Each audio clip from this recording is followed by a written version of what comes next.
Значит, видео это для тех, кто собирается покупать квартиру в Сочи.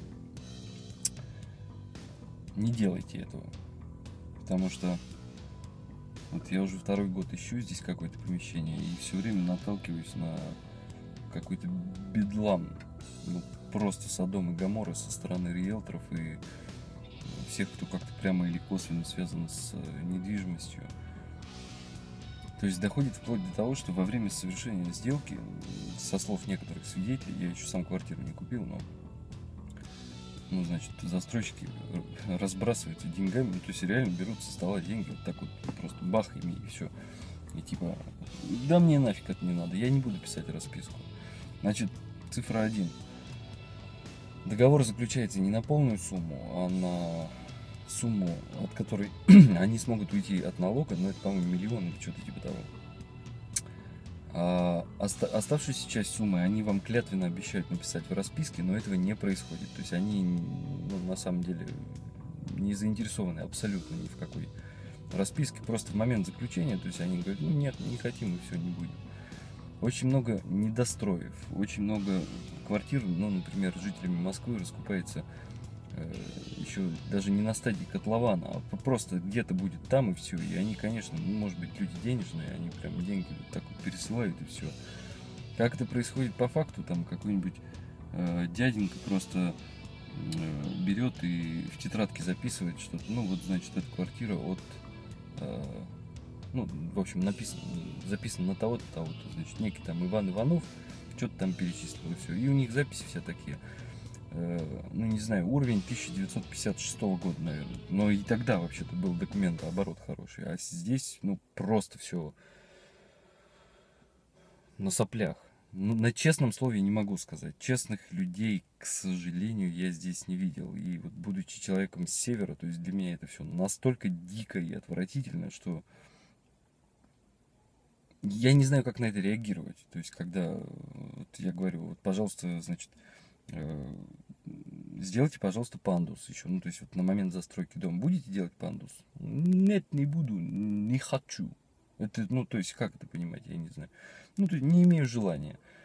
Я же царь. То есть, у меня корона жмет, вот сегодня у меня настроение плохое, я не могу. Не буду этим заниматься, и все. И вот что хочешь, что и делай.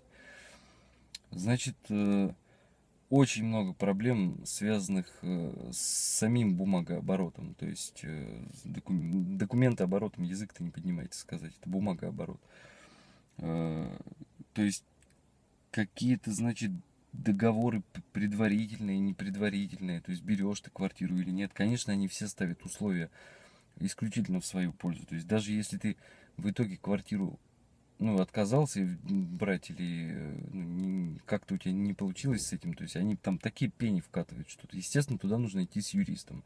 Благо, юристы здесь есть вполне вменяемые и адекватные. То есть они понимают, что ты и зачем приехал. Хотя все хором, все население вообще южной части Краснодарского края говорит, что ну, здесь законы не работают. Я вот с этим в корне не согласен. Ну, что значит не работает? Что это? Ну, все говорят, здесь не Россия. Ну, а что здесь?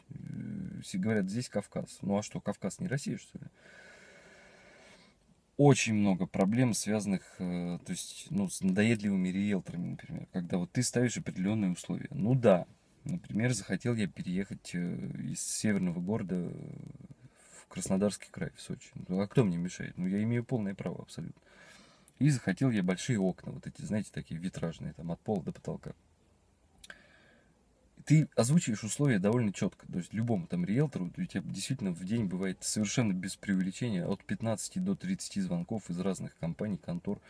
Хотя конкретно по городу Сочи и по Адлерскому району их насчитывается, ну, порядка, может быть, 5-7 крупных и, может, соврал, ну, 3-4, наверное, крупных и ну, порядка десятка таких самиздаты, такие домоседы, которые там в интернете что-то ковыряются. Самое главное, никогда не покупайтесь на квартиры, которые, вот там написано, значит, вот 37 квадратных метров, стоимость 985 500 рублей. Прямо от застройщика. Бред собачий. Застройщиков не существует. Действительно, по закону может строить частное лицо, но вам никто никогда ни под каким соусом не выдаст это частное лицо, потому что это там чуть ли, не знаю, не не богема какая-то, то есть это вселенская тайна и все. Вам нельзя знать имя этого святого. И точка, все. Это харам. Не знаю, как сказать. А значит, будете дело вы иметь через 3 человека, то есть которые когда-либо что-либо, и дай боже, у них настроение будет хорошее, они вот вас выведут все-таки на этого риэлтора или кого-нибудь там, и вы будете дальше продолжать сделку. Сказать хочется очень много. Ну, например, то, что, наверное, ну, здесь-то мне я видео закончу, потому что, ну, раз уж я решился это все-таки в YouTube выкладывать, ну, нет этого контента на YouTube. Никто, то есть забиваешь купить квартиру там в Краснодарском крае, в Сочи, просто на YouTube. И там, значит, какие-то все деловые, страшные такие люди, там, вот, я обратился к такому риэлтору, он оказался такой хороший, там, все по 500 просмотров и все. Но это не то. Отдельных советов никто не дает. А я дам. И поэтому смотрите канал дальше.